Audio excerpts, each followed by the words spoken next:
البدع والأهواء، أهل البدع العقائدية وأهل البدع السياسية. أنا أقول بيننا وبينكم السلف، بيننا وبينكم الكتب، كان فيقول البدع بيننا وبينكم. Akankah seorang mukmin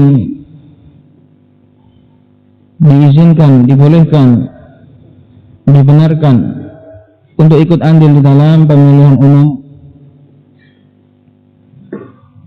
Dan kita kemarin sudah membahas tentang kaidah akhafud dararain.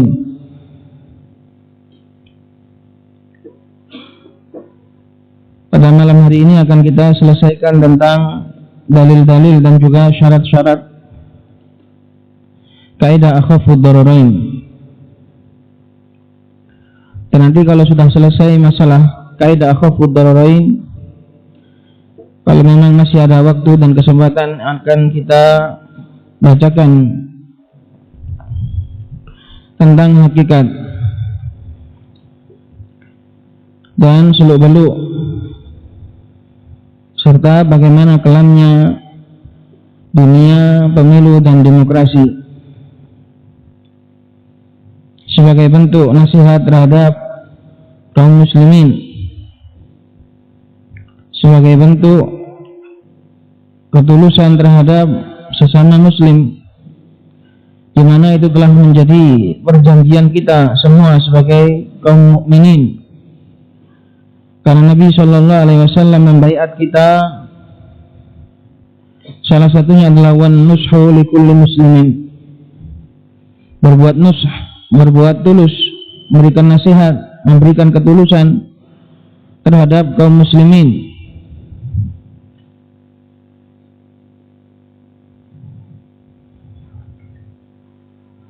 Dan juga dikarenakan masih saja terus ada buku-buku yang disusun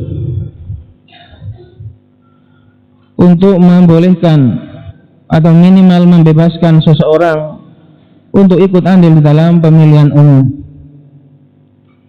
di mana hal itu sudah kita sebutkan merupakan buku-buku yang tidak bermanfaat, karena membolehkan kaum muslimin ikut andil di dalam pemilu sama sekali tidak membawa manfaat, bahkan membawa mara bahaya. Baik, telah lalu bahwasanya kaidah akhafud dararain ini adalah ikut satu paket dengan kaidah ad-dinu mabniun 'alal masalih fi jalbiha wad dar'i lil qaba'ih. Bahwasanya agama ini seluruhnya dibangun di atas mendatangkan maslahat kebaikan hamba, baik kebaikan dunia maupun kebaikan akhirat. Agama ini dibangun, agama ini datang untuk mewujudkan maslahat ini. Maka tidak ada bagian dari agama ini yang merugikan, sama sekali tidak ada. Tidak ada bagian dari agama Islam ini yang merugikan, baik kerugian dunia ataupun kerugian akhirat, itu tidak ada. Karena agama ini datang untuk mentahqiq, untuk mewujudkan masalihul ibad, maslahat-maslahat para hamba, baik maslahat dunia maupun akhirat. Dan di antara gambaran mewujudkan maslahat dan menepis mafsadat, menjauhkan mara bahaya, adalah dalam bab ta'arud, dalam bab pertentangan. Karena tidak semua maslahat itu murni, tidak semua mafsadat itu murni, kadang ada ta'arud, ada pertentangan, sehingga para ulama pun membuatkan kaidah, apabila bertentangan antara dua maslahat, dua kebaikan, maka didahulukan yang paling besar kebaikannya. Dan juga apabila bertentangan antara dua bahaya, maka ditepis dan dihindari bahaya yang paling besar dengan cara menempuh, dengan cara melakukan, dengan cara mengambil bahaya yang paling ringan. Maka akhafud dararain ini masuk dalam kaidah daf'ul mafasid. Akhafud dararain masih termasuk bagian dari daf'ul mafasid, karena terkadang mafsadah itu bertentangan Jika ditepis mafsadah ini, akan datang mafsadah yang lain. Jika ditepis mafsadah yang lain tadi, akan datang mafsadah yang ini. Jadi bingung. Maka mana yang lebih didahulukan? Yaitu ditepis mafsadah yang paling besar dan diambil mafsadah yang paling kecil. Maka seorang yang mengambil dan melakukan mafsadah yang paling kecil demi menghindar dari mafsadah yang paling besar, ini juga dikatakan menepis mafsadah. Paham? Walaupun secara zahir seakan-akan dia melakukan mafsadah, walaupun secara kasat mata seakan-akan dia melakukan mara bahaya, tapi pada hakikatnya dia sedang menepis bahaya, yaitu bahaya yang lebih besar. Adapun dalil tentang kaidah dua bahaya ini, kaidah akhafud dararain, ada banyak sekali. Bahkan juga dalil secara umum seluruh agama ini menunjukkannya, mengingat ia masuk dalam misi utama seluruh syariat. Jadi kaidah akhafud dararain ini bukan hanya khusus agama Islam, bahkan syariat-syariat terdahulu pun berlakukan kaidah akhafud dararain, karena tadi seluruh agama dibangun di atas mengambil maslahat dan menepis mara bahaya. Itu bukan hanya akidah, bukan hanya agama Islam, tapi seluruh agama langit, seluruh agama Allah Subhanahu wa taala sebelumnya pun memberlakukan kaidah tersebut.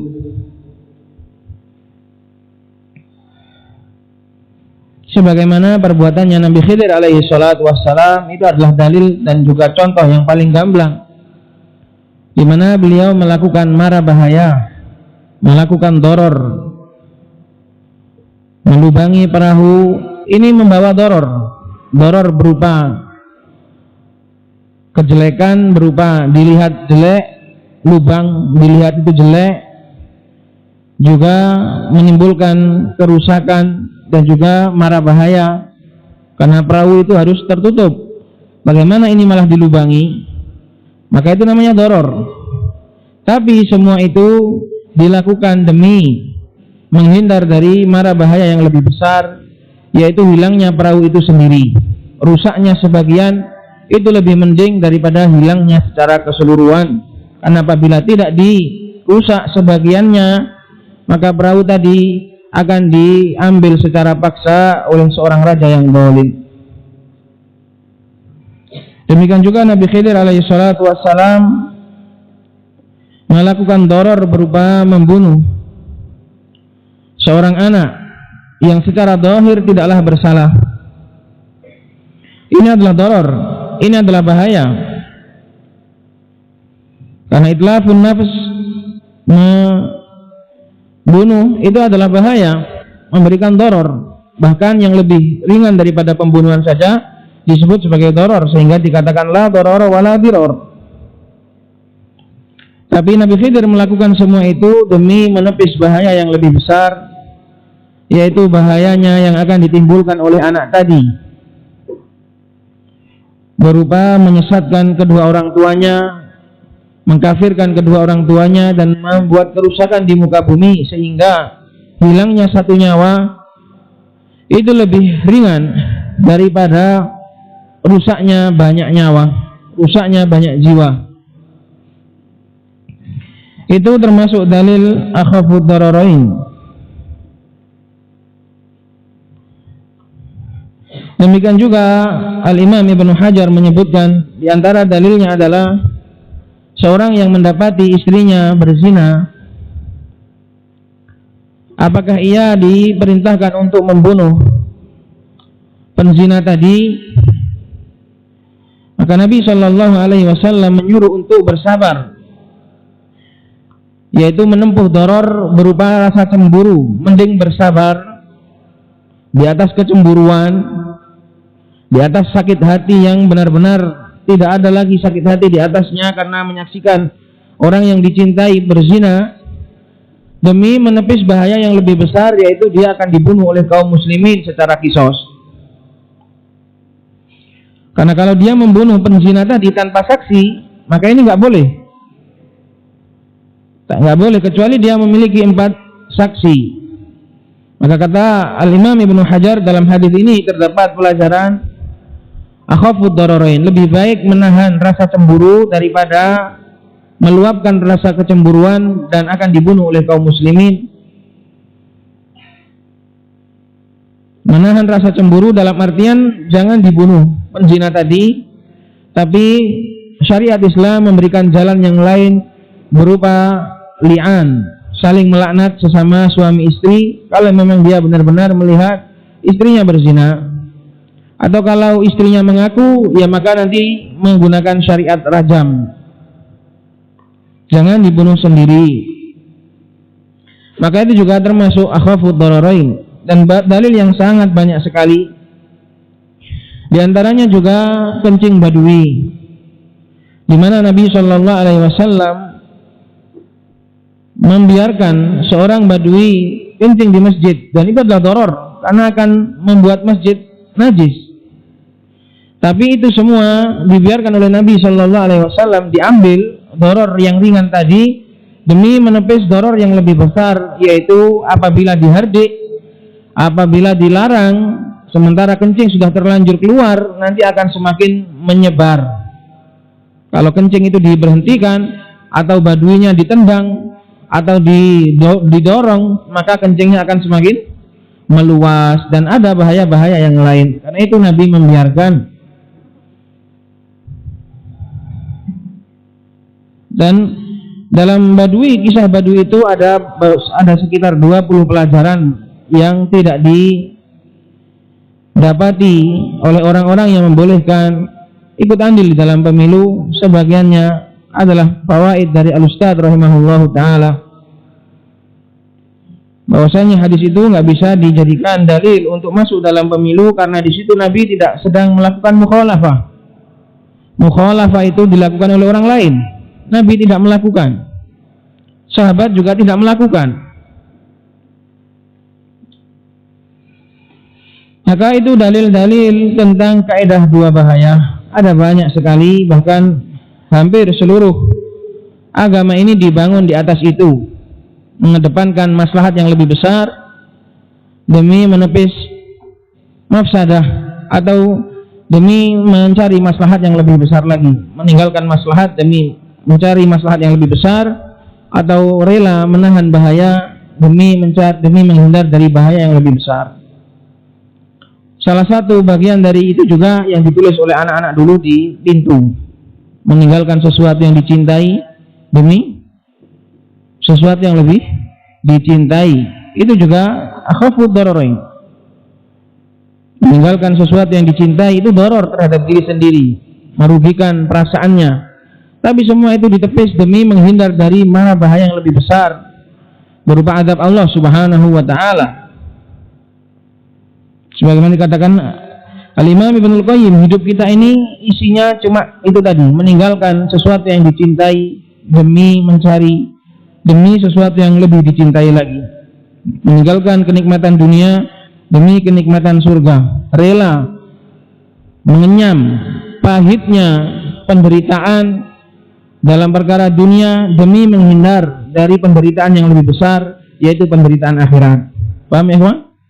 Nah itu. Jadi akhafud dararain ini, bab maslahat dan mafsadah ini adalah asas dari segala pokok agama Islam. Seluruhnya berputar pada asas yang satu ini, yaitu maslahat dan mafsadat.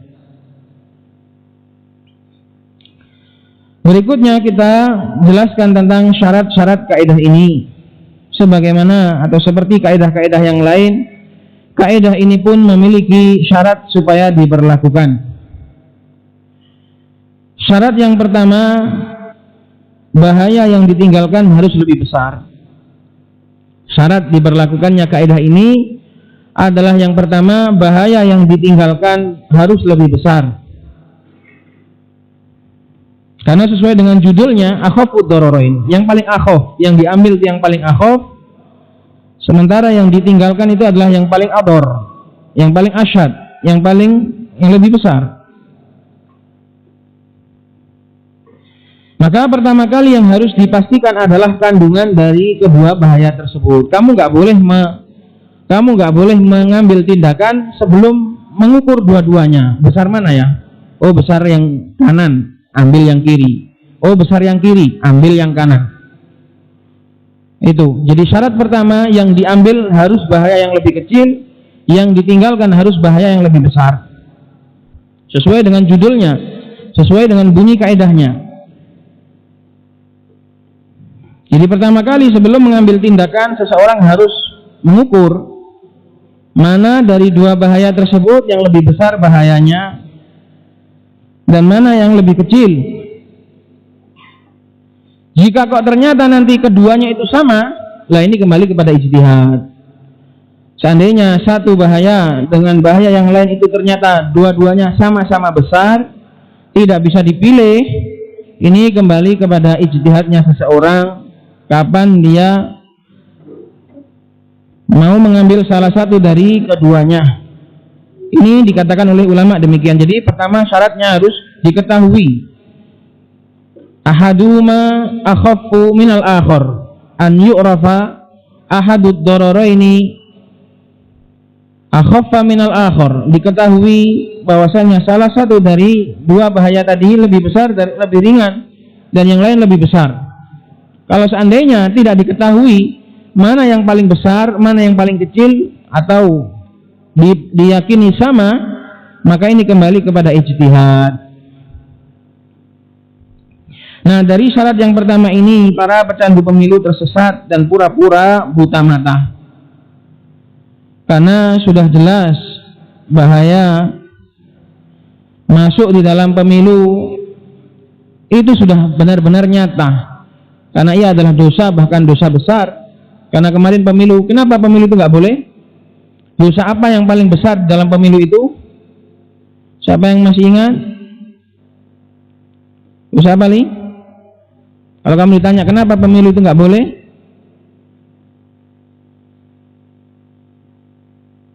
Kenapa, Man?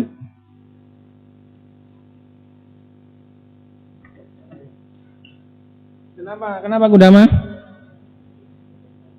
Mencederai tauhid. Kenapa kok bisa mencederai tauhid? Perantara kepada kesyirikan, perantara kepada demokrasi. Bentuk mewujudkan demokrasi yaitu pemilu.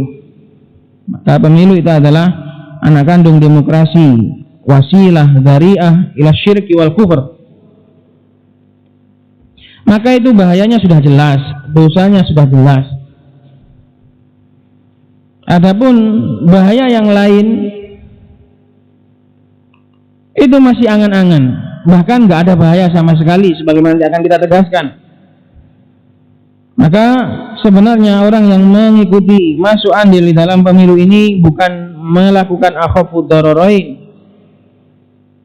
bahkan melakukan satu-satunya doror. Saya nggak katakan yang paling besar, bukan, karena sebenarnya doror satunya nggak ada. Doror satunya tidak ada. Jadi nggak ada bab ta'arud sama sekali dalam ini.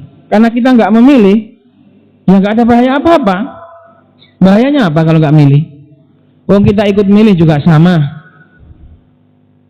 Kita ikut milih juga sama. Nggak ada efek apapun. Cuma ngotor-ngotori tangan saja. Dan juga ngotor-ngotori hati dengan wasilah kepada kesyirikan.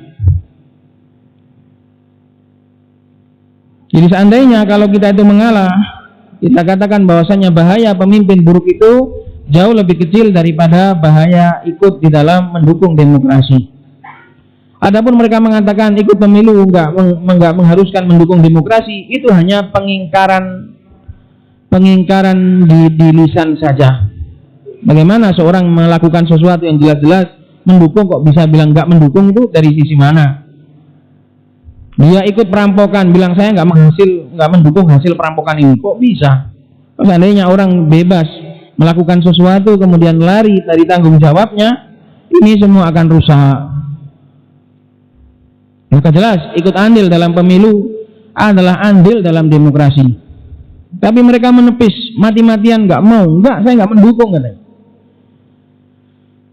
Seharusnya itu nggak perlu gitu. Kalau memang kamu yakin pemilu itu adalah wujud dari melaksanakan doror yang paling ringan, harusnya iltizam, ya, saya mendukung demokrasi, tapi itu lebih ringan daripada terpilihnya pemimpin buruk. Nah, gitu harusnya. Jangan goyah, jangan pelin-pelan. Harusnya gitu. Kalau memang kamu yakin tindakanmu itu benar dari akhafud dararain, maka seharusnya iltizam saja, ya, ikut pemilu adalah mendukung demokrasi, tapi itu lebih ringan bahayanya daripada terpilih pemimpin buruk. Nah, itu baru jantan.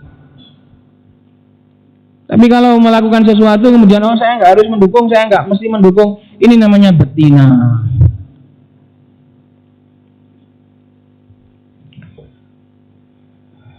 Tadi paham ya ikhwan? Syarat yang pertama, bahaya yang satu harus lebih besar dan bahaya yang satunya lagi harus lebih kecil. Kalau seandainya dua bahaya ini sama, maka nggak boleh ditakyin. Nggak boleh ditakyin, ini harus enggak. Ini kembali kepada ijtihad seorang alim.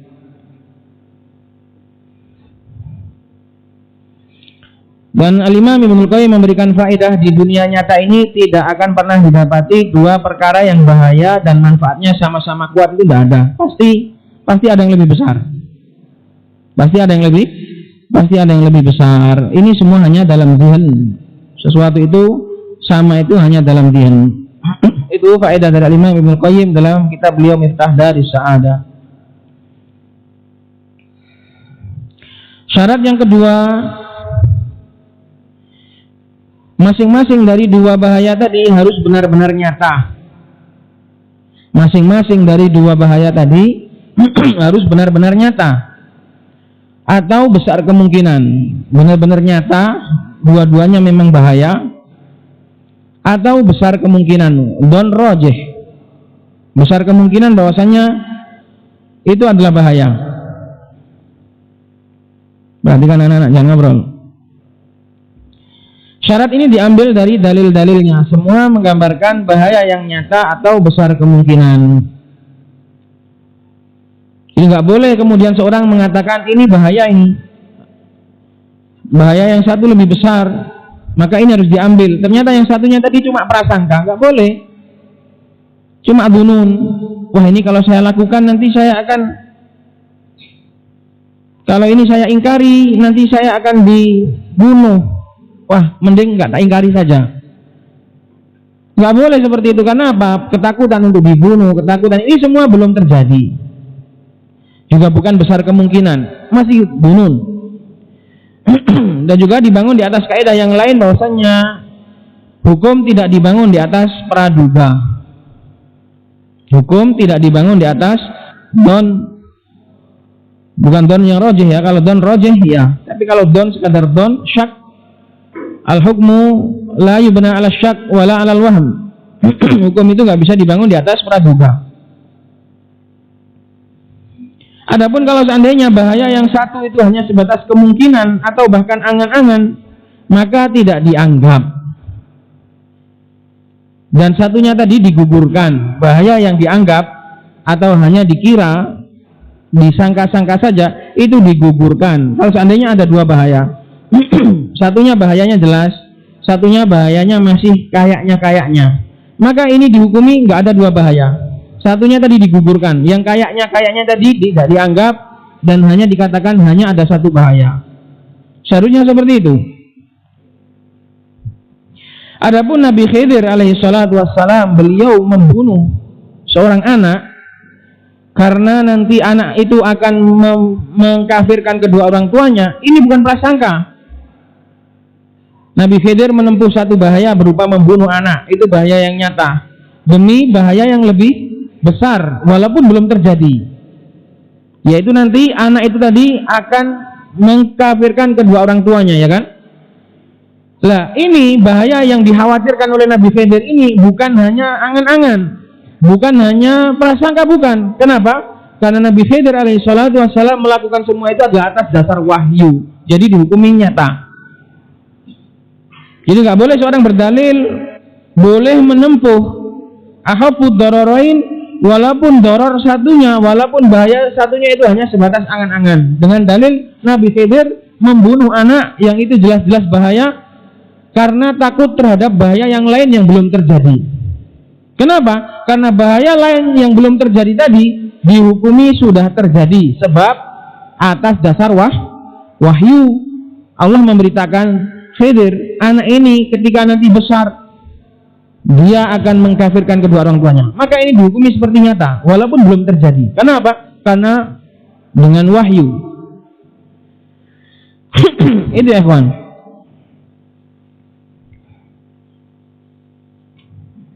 Sebagaimana dikatakan oleh Hafidz Ibnu Hajar, beliau mengatakan wa amma man istadalla bihi ala jawazi daf'i aghladi dararaini bi akhafihima wal ighdha ala ba'dil munkarati makhafata an yatawallada minhu ma huwa ashad fa sahih.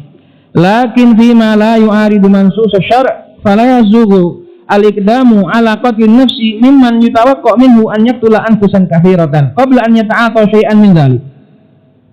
Enggak boleh seorang itu mengatakan, wah ini jiwa ini orang ini harus tak bunuh, karena kalau nggak tak bunuh nanti dia akan, karena dia jahat, dia adalah bajingan, nanti akan membunuh banyak orang. Nggak boleh itu terus dibunuh sebelum dia melakukan pembunuhan kepada banyak orang. Misalnya ada maling atau perampok yang diduga dia kalau melakukan aksi perampokannya dia akan membunuh banyak orang. Nggak boleh dengan hanya dugaan kita dia nanti akan membunuh banyak orang, kemudian kita bunuh dia. Nggak boleh sebelum dia melakukan pembunuhan betul. Paham ya Pak? Ini apa? Sebagai dalil bahwasanya nggak boleh melakukan satu doror kalau doror yang dikhawatirkan tadi belum terjadi. Maka nggak boleh, kata Al-Hafidz Ibnu Hajar, fala yasuhul iqdam. Nggak boleh seorang itu nekat ala qatlin nafs untuk membunuh seorang mimman yutawaqqa minhu, dari orang yang disangka atau dikira an yaqtula anfusan katsira, dia akan membunuh banyak jiwa. Qabla an yata'ata dzalik, sebelum dia melanggar dan melakukan pembunuhannya itu.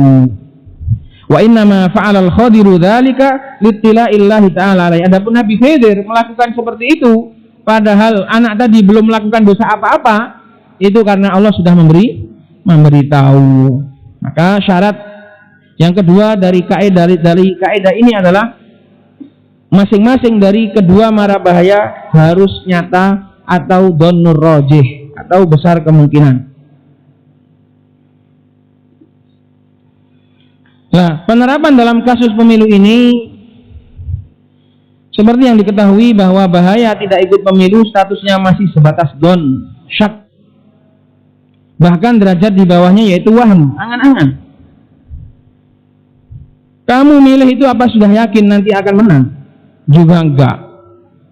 Karena apa ya kawan? Karena mekanisme demokrasi itu ibaratnya kamu kayak ngirim atau menenggelam atau apa namanya, mengintirkan, menghanyutkan sesuatu itu bukan di kali terus sampai gitu, enggak.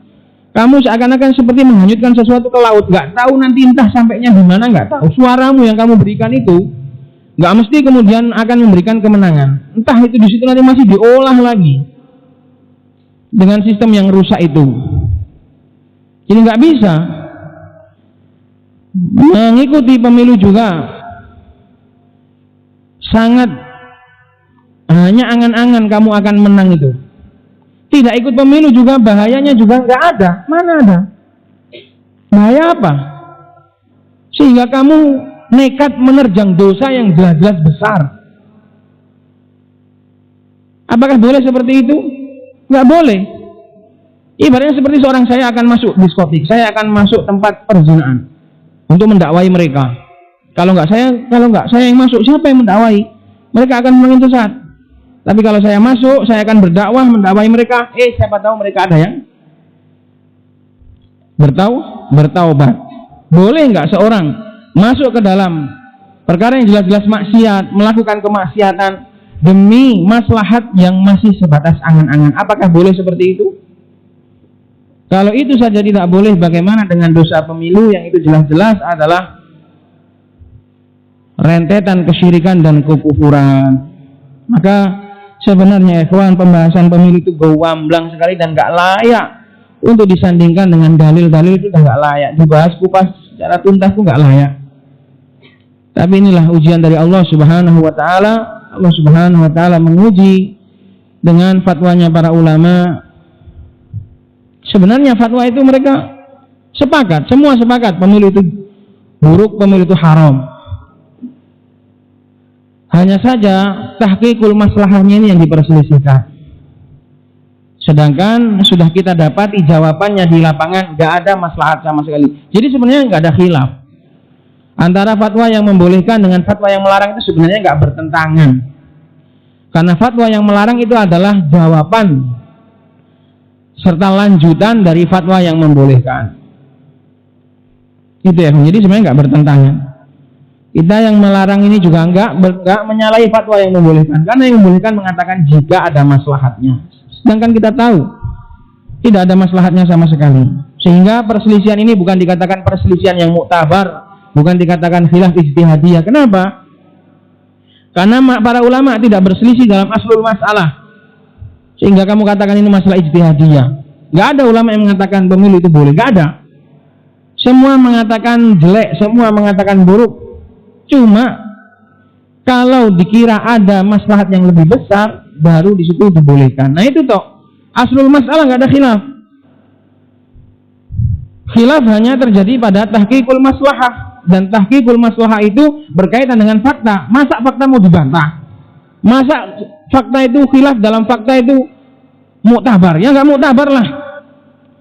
Tembok jelas-jelas putih, ada yang berselisih, enggak, pendapat saya itu hitam. Masa itu khilaf muktabar? Khilaf dalam fakta. Paham ya kawan? Jadi orang-orang banyak mengatakan itu orang-orang kampung baru itu kurang dewasa, terlalu ngotot dalam perselisihan para ulama. Ngotot gimana? Khilafnya bukan khilaf ijtihadiyah. Kenapa? Para ulama tidaklah berselisih dalam aslul masalah, bahkan mereka sepakat semuanya pemilu adalah buruk, demokrasi adalah buruk. Mereka hanya berselisih ketika dikira ada maslahat yang lebih besar, barulah di situ boleh. Sementara fakta membuktikan nggak ada maslahat sama sekali. Berarti masalahnya cuma dalam masalah fakta ini. Lah masa dalam masalah fakta, dalam perkara yang sudah jelas, kok seorang itu dikatakan boleh menyelisih? Seperti tadi, tembok jelas-jelas putih. Masa ada orang kemudian mengatakan yang jauh di sana mengatakan itu hitam? Nggak boleh lah. Udah jelas-jelas maslahatnya nggak ada. Pemilu 2014, 2019 itu sudah bukti yang paling nyata.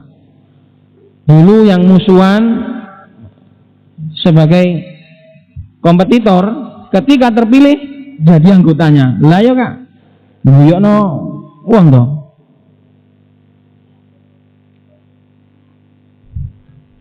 Jadi masa seperti itu ya ikhwan, para orang-orang yang menisbahkan diri kepada salaf masih saja kurang bukti. Lah kita ini sudah, karena sangat sayangnya kita kepada kaum muslimin, insya Allah kita sampai harus kupas tuntas, harus meluangkan waktu, harus menggeser pelajaran kita. Semua ini adalah semoga demi rasa sayang kita kepada kaum muslimin, menyabarkan diri untuk mengingatkan orang. Padahal perkaranya jelas, tapi ya sabar, jangan menungso. Ada yang dikatakan itu putih, enggak, itu masih hitam, masih saja seperti itu, ya sabar. Maka sebenarnya nggak ada mara bahaya yang satunya ini, tidak ada. Bahkan sebutkan bahaya apa yang kita dapati dengan tidak memilih. Bahkan nanti akidahnya salaf semuanya menjelaskan, para ulama, para salaf bertahun-tahun, beratus-ratus tahun sabar atas kedoliman penguasa. Nggak ada mafsadahnya sama sekali. Bahkan yang ada hanyalah maslahat, akidahnya kaum muslimin terjaga, rapi, otentik. Tapi orang yang masuk dalam pemilu baru berapa tahun saja sudah amburadul semua akidahnya kaum muslimin. Ini bukti yang paling nyata ya ikhwan. Para salaf mereka beratus-ratus tahun sabar atas kedoliman penguasa. Gak ada bahayanya sama sekali. Bahaya apa? Bahaya paling berkaitan dengan kesengsaraan dunia. Sementara kesengsaraan dunia itu adalah ujian. Kalau disabari dapat pahala. Ya ikhwan. Jadi sebenarnya nggak ada. Sebenarnya pembahasan ini hanya di atas kertas. Ini hanya nuruti orang saja. Sebenarnya nggak ada. Itu tadi. Jadi kita ambil sebagai faedah. Syarat kaidah akhafud dhararain adalah bahaya dua-duanya itu harus nyata. Baru di situ diberlakukan mana yang paling akhaf. Kalau satunya bahayanya masih waham, masih prasangka, masih kira-kira, nggak boleh. melakukan perkara yang jelas-jelas bahaya demi waham. Makanya Al-Hafidz Ibnu Hajar mengatakan nggak boleh membunuh orang hanya karena prasangka dia nanti ditakutkan akan membunuh banyak orang. Nggak boleh lah. Itu melanggar dosa yang jelas demi mencari maslahat yang belum jelas. Lah ini loh kayak gamblang seperti ini, kenapa kok masih samar? Padahal mereka adalah para doktor, mereka adalah para magister, mereka adalah orang-orang yang berpendidikan tinggi. Kenapa kok nggak sadar seperti ini? Itulah ya ikhwan hidayah. Alhamdulillahilladzi hadana li hadza wa ma kunna linahtadiya laula an hadanallah. Syarat yang ketiga, bahaya yang diambil tidak boleh berupa mukhalafah terhadap syariat. Ini syarat yang ketiga, ini agak sedikit rumit, tapi Syekh Muqbil menegaskannya. Saya sebutkan sebagai faedah saja dari Syekh Muqbil. Wailah perinciannya kalau kita kupas agak rumit syarat yang ketiga ini. Bahaya yang diambil tidak boleh berupa mukhalafah terhadap syariat. Syekh Muqbil mengatakan wa amma dhabitul akhdi bi akhafid dararaini fala budda an yakuna al-amrul akharu masyru'an. Amma idza kana muharraman falasna mufawwadina fi syar'illah wa qad taqaddama ghairu marrah an al-intikhabati laisa fiha maslahatun lil Islam. Syekh Muqbil mengatakan adapun kaidah, adapun kriteria untuk mengambil akhafud dararain, maka diharuskan perkara yang mau diambil tadi itu adalah masyru'. Adapun perkara yang mau diambil itu perkara muharram, maka falasna mufawwadina fi syar'illah. Kita ini bukan orang yang diserai dalam syariat Allah Subhanahu wa taala kemudian bebas memilih. Sebagaimana itu juga dengung-dengungnya Ikhwanul Muslimin, mereka melanggar banyak syariat dengan alasan apa? Demi menepis bahaya yang lebih besar. Padahal yang dilakukan tadi berupa mukhalafah. Wa qad taqaddama ghairu marrah, dan telah terdahulu berkali-kali bahwasannya intikhabat, bahwasannya pemilu laisa fiha maslahatun lil Islam. Tidak ada di dalamnya sedikit pun maslahat, secuil pun, seupil pun maslahat bagi Islam. Dan ana herannya kenapa orang-orang itu yang mengupas tuntas seperti tulisan terbaru dari Ahmad Sabiq Adahullah, salah satu pengajar di Sarawak, punya buku bahasa Arab, pembahasan panjang tentang masalah pemilu. Ini yang sedang diandal-andalkan, menyebutkan fatwa ulama bahwa banyak sekali yang membolehkan. Saya cuma heran kenapa kok nggak ditampilkan fatwanya Syekh Muqbil. Harusnya kan kalau orang itu sportif, dua-duanya ditampilkan gitu loh. Namanya sportif, biar pembaca itu menilai. Tapi enggak. Fatwanya Syekh Muqbil tidak ditampilkan. Seharusnya ditampilkan, dihayati, difahami alasan-alasannya, argumen-argumennya. Lah itu baru jos. Tapi sayang, tidak ditampilkan fatwanya Syekh Muqbil. Padahal beliau adalah orang yang termasuk orang yang sudah berhasil meletakkan dunia ini di bawah kedua telapak kaki beliau. Benar-benar dunia ini diinjak dan ditaruh di bawah telapak kaki beliau. Itulah alim yang tak terbantahkan sudah, Syekh Muqbil rahimahullahu taala.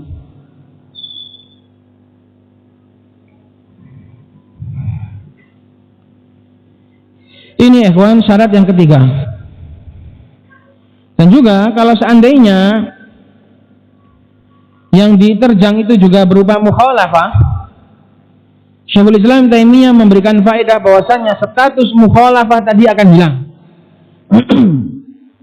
Kalau seandainya yang diterjang itu berupa mukhalafah, awalnya itu berupa dosa, maka status dosa tadi akan hilang dalam bab akhafud dararain ini. Tapi dengan syarat harus benar-benar penerapannya sudah benar. Status dosa tadi akan hilang setelah benar-benar dipastikan bahwasanya penerapan kaidah ini sudah sesuai dengan koridor syariat. Kalau belum sesuai, belum pasti sesuai, nggak boleh seorang menerjang dosa demi katanya menghindar dari bahaya yang lebih besar. Ini syarat yang ketiga. Syarat yang keempat,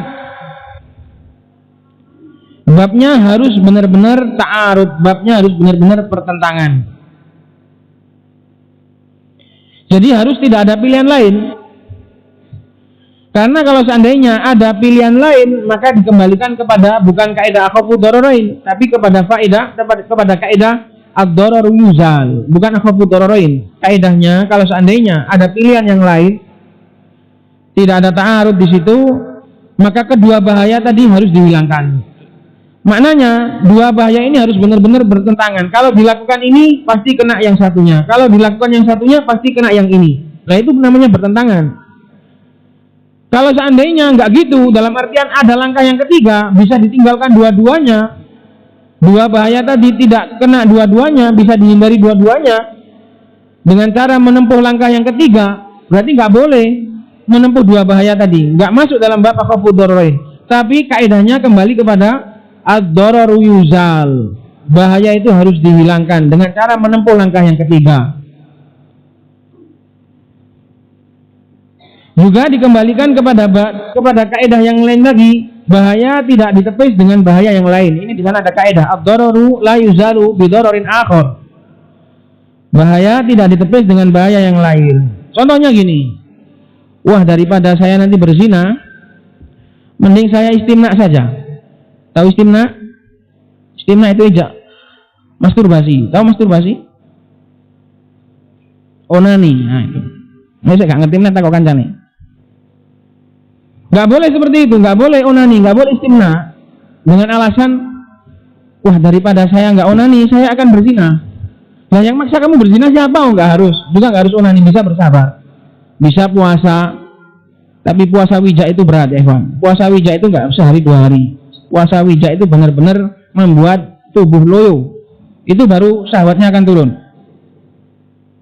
Maka nggak boleh seorang itu berdalil daripada saya nanti berzina, terjatuh dalam zina, saya mending onani saja. Nggak boleh. Kenapa? Karena babnya nggak ta'arud. Karena di sana masih ada pilihan yang ketiga. Allahumma kecuali seandainya memang ta'arud, kamu dipaksa berzina. Kata Syekhul Islam, seperti seorang yang diangkat, dia sudah benar-benar nggak mau, tapi diangkat untuk zina. Kalau seandainya dia bisa mengeluarkan maninya dengan cepat sehingga terhindar dari zina, ya itu baru bisa. Belum, Eva? Tapi kalau ada pilihan yang lain, kamu nggak ada yang maksa, nggak ada apa kok mengatakan mending onani saja daripada berzina. Nggak boleh. Hukum onani itu haram. Yang membolehkan itu tadi alasannya gitu, daripada takut terjatuh dalam zina katanya. Ya kan ada pilihan yang lain. Kecuali Allahumma, kecuali kamu dipaksa, diangkat, kemudian dihadapkan pada perempuan, kamu nggak bisa mengelak, maka kamu keluarkan dengan cepat. Itu lebih afdol. Itu untuk akhafu darar. Nah, itu baru bisa. Karena terpaksa, karena benar-benar ta'arud, terjebak. Selama di sana ada kemungkinan ada jalan yang lain, maka nggak boleh menggunakan bab akhafu dararain. Lah, penerapan dalam kasus pemilu ini tidak ada paksaan sama sekali. Kecuali kok memang penguasa ini bilang kalian semua harus ikut pemilu, kalau nggak ikut pemilu akan dibunuh semua. Lah, itu baru mungkin. Nggak ada paksaan sama sekali. Kita ikut nggak ikut juga nggak ada paksaan. Bahkan murni kalau seandainya kita ikut demokrasi, pasti akan menghasilkan pemimpin yang lebih buruk. Kenapa? Nanti akan dijelaskan hakikat demokrasi. Karena menggunakan mekanisme suara terbanyak, kita juga nggak tahu siapa yang lebih layak pemimpin untuk jadi pemimpin. Lah, kalau kita masih ikut, itu berarti kita ikut di atas kebodohan. Dan kalau kita ikut di atas kebodohan, berarti kita punya andil untuk memilih dan mengangkat pemimpin yang lebih buruk. Jadi sebenarnya omong kosong semua, ya ikhwan. Bahkan dengan ikutnya kita pada pemilu, itu kita sedang mengikuti program untuk pemilihan pemimpin yang buruk. Seandainya mereka ingin, wallahi orang-orang kafir itu nggak mau cari pemimpin yang baik, ya ikhwan. Seandainya mereka mau benar-benar mencari pemimpin yang baik, gak akan gunakan cara pemilu. Oh, di sana sudah ada cara dari Islam, cara dari Allah Subhanahu wa Ta'ala untuk menghasilkan pemimpin yang baik. Maka sebenarnya pemilu itu bukan sarana untuk mencari pemimpin, bukan. Itu adalah murni main-main murni ul'ubah, kata Syekh Mukbil, murni udhukah, komedi, lawakan, sandiwara, semuanya. Masa seorang masih berharap baik dengan cara seperti itu? Maka sadarlah wahai kaum muslimin, buanglah ego, buanglah gengsi, tunduklah pada kebenaran. Sesungguhnya nyawamu tidak ada yang menjamin kamu kapan akan bertemu dengan Allah Subhanahu wa taala. Maka bekal yang paling utama adalah kamu tunduk pada kebenaran. Itu ya ikhwan. Jadi pemilu itu bukan sarana untuk mencari pemimpin, bukan. Bukan sarana untuk mencari pemimpin yang lebih baik, bukan. Sarana mencari pemimpin yang lebih baik kok gitu caranya.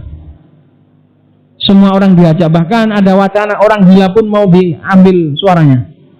Ngomong pedot. Orang-orang yang sudah putus sarafnya mau diajak. Bahkan kata Syekh Mukbil, hewan ternak pun seandainya mereka bisa memberikan suara akan diajak itu. Itulah rusaknya sistem demokrasi. Maka pemilu bukan sarana untuk mencari pemimpin yang baik ataupun lebih ringan keburukannya, bukan. Pemilu hanyalah murni ul'ubah, permainan, lawakan, udhukah, kata Syekh Mukbil. Dan bahkan itu adalah sarana orang-orang kafir untuk menghancurkan Islam. Tapi rata-rata para ulama tidak sadar sampai sedalam itu, karena mereka berprasangka baik, mengira dengan cara mencoblos itu adalah sarana untuk mencari kebaikan, padahal hakikatnya bukan.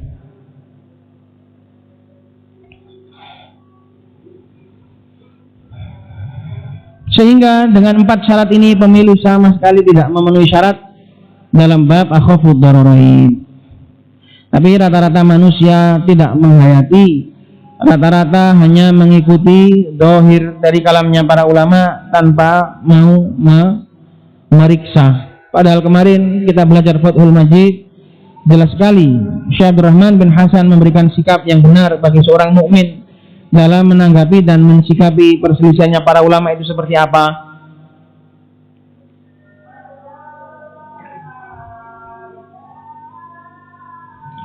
Dan bagi seorang yang malas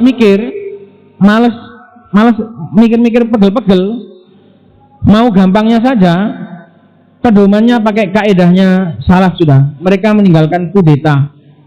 Itu sudah gamblang sekali. Di mana kudeta menggulingkan kekuasaan itu juga sama. Itu juga upaya untuk mencari pemimpin yang lebih baik. Bahkan lebih bisa diandalkan karena pernah membawa manfaat. Lebih bisa diharapkan.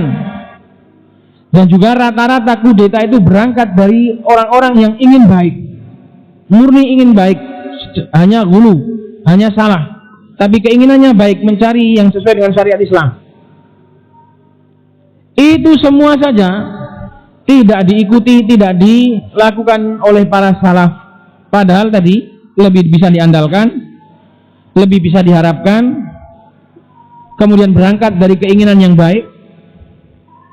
Itu saja tidak dilakukan oleh para salaf karena dampak keburukannya akan menjadikan pertumpahan darah. Sementara pemilu dan demokrasi sudah nggak bisa diandalkan, tata cara yang konyol, berangkat dari ideologi demokrasi yang memanggil pun orang-orang kafir, yang menyerukan pun orang-orang kafir, dan dampak akibatnya bukan lagi darah, dampak akibatnya itu akidah.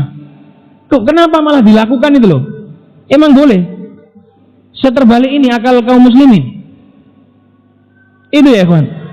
Jadi kalau mau gampangnya, sampean kalau mau argumen yang paling gampang, ajak mereka debat dengan masalah akidahnya salaf terkait masalah kudeta. Insya Allah nggak akan bisa jawab sudah. Kudeta yang dilakukan berdasarkan keinginan yang tulus, berdasarkan dengan keinginan yang baik, niat mencari pemimpin yang baik itu, terus lebih bisa diandalkan, lebih masuk akal, lebih logis, itu saja tidak diikuti oleh para salaf, tidak